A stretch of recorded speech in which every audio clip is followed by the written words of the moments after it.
지난 4월 28일 뉴스에서는 세계 각국 24명의 글로벌 전문가들이 응답한 코로나 이후 달라질 10가지 세계 모습 중 5가지를 전달해 드렸습니다. 그래서 오늘은 남은 5가지의 내용을 이어 전달해 드리고자 하는데요. 그럼 시작하겠습니다.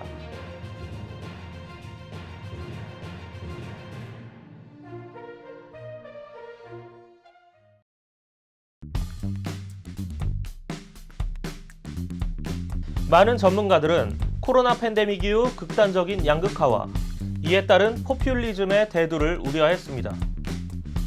양극화 문제는 모든 경제 위기에서 나타나는 문제 중 하나이지만 전문가들은 이번 위기가 보건 위기로부터 비롯됐다는 점에서 더욱 극심한 양극화가 예측된다고 말했습니다. 키랄리스 니키포로스 레비 경제연구소 연구원은 이번 위기의 가장 큰 희생자는 코로나에 쉽게 노출되고 소득이 끊긴 취약계층이라고 말했습니다. 또한 다니엘라 칼레 트레시스 헤스티온 수석 이코노미스트는 중국과 일본 그리고 미국에서도 양극화가 나타나겠지만 사회정책의 첫 번째 일자리라는 사실을 잊은 유럽연합이 가장 취약하다고 말했습니다.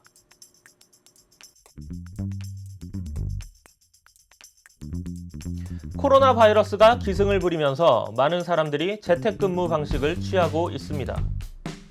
이에 전문가들은 코로나로 인해 모여서 일한다는 관념이 180도 달라질 수 있다고 예측했습니다. 하마다 고이치 예일대 명예교수는 어떤 일을 할지 제대로 정하기만 한다면 이제는 사람들이 집에서도 일이 가능하다는 것을 알게 됐다고 말하며 통근전철을 매일 타지 않아도 되는 세상이 올 수 있다고 주장했습니다.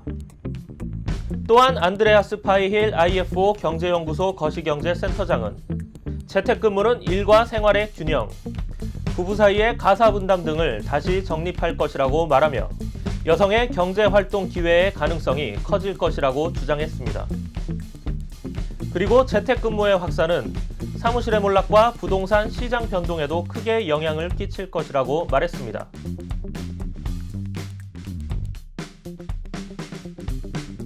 현재 코로나 확산을 막기 위해 국가 봉쇄와 이동 제한, 그리고 공공장소 폐쇄 등 사회적 거리두기가 이어지고 있는데요.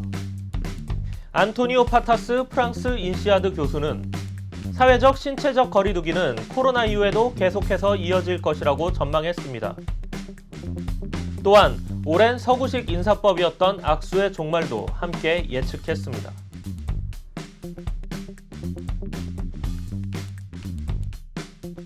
월스트리트 저널에 따르면 밀레니얼 세대가 20대 때 벌어들인 소득은 직전 세대인 X세대가 20대였을 때보다 40%나 줄었다고 말했습니다.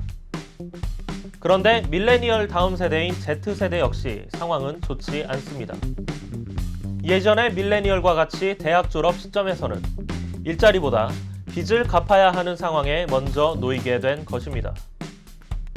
마이클 게이픈 바클레이스 수석 이코노미스트는 한 세대가 사회생활을 시작할 때 긴 실업난을 겪으면 오랜 기간 그 영향 아래 놓인다고 말했습니다. 또한 앨름 이사는 대공황 세대는 평생 종이 조각 하나 버리지 못하는 아끼는 습관을 극복하지 못했는데 지금의 젊은 세대 또한 코로나가 남긴 흔적을 평생 안고 살아가야 할 것이라고 말했습니다.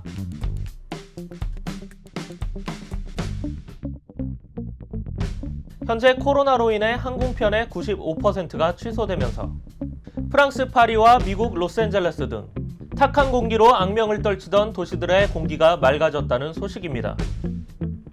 이것은 대기질에 대한 코로나의 역설인데요. 코로나 이후 환경과 과학에 대한 인류의 인식이 크게 바뀔 것이라고 내다봤습니다. 이번 코로나 사태를 통해 인간 사회가 지구온난화 등 환경에 끼친 악영향을 되돌릴 수 있다는 가능성을 보게 되었고 대자연 앞에서 인간이 애써 수립해놓은 대책이 얼마나 무력한지를 보여주었기 때문입니다. 유럽환경운송연합 앤드루 머피 연구원은 항공기 운항이 중단되자 온실가스 배출량이 일시적이지만 크게 줄었다고 말하면서 코로나로 줄어든 온실가스 배출량을 유지할 수 있을지에 대한 논의가 치열하게 진행될 것이라고 내다보았습니다. 여의도 순복음 은혜교회 성도님들에게 전해드리는 이태근 목사의 46번째 목회 서신에는 구구 특수부대에서 1300여 회 고공낙하 경험을 가진 현직 스카이다이빙 교관 이대호 씨에 대한 소식이 실렸습니다. 이대호 씨는 미국 캘리포니아 상공에서 대한민국의 아침은 독도에서 시작된다라고 적힌 현수막을 펴고 독도 홍보 퍼포먼스를 진행했다고 하는데요. 코로나로 인해 힘든 시기를 겪고 있는 구독자, 시청자 여러분, 하나님의 밝은 빛이 여러분들의 아침을 밝혀주시길 기원하겠습니다. 이상 이태근TV의 외신 뉴스 박성빈이었습니다. 감사합니다.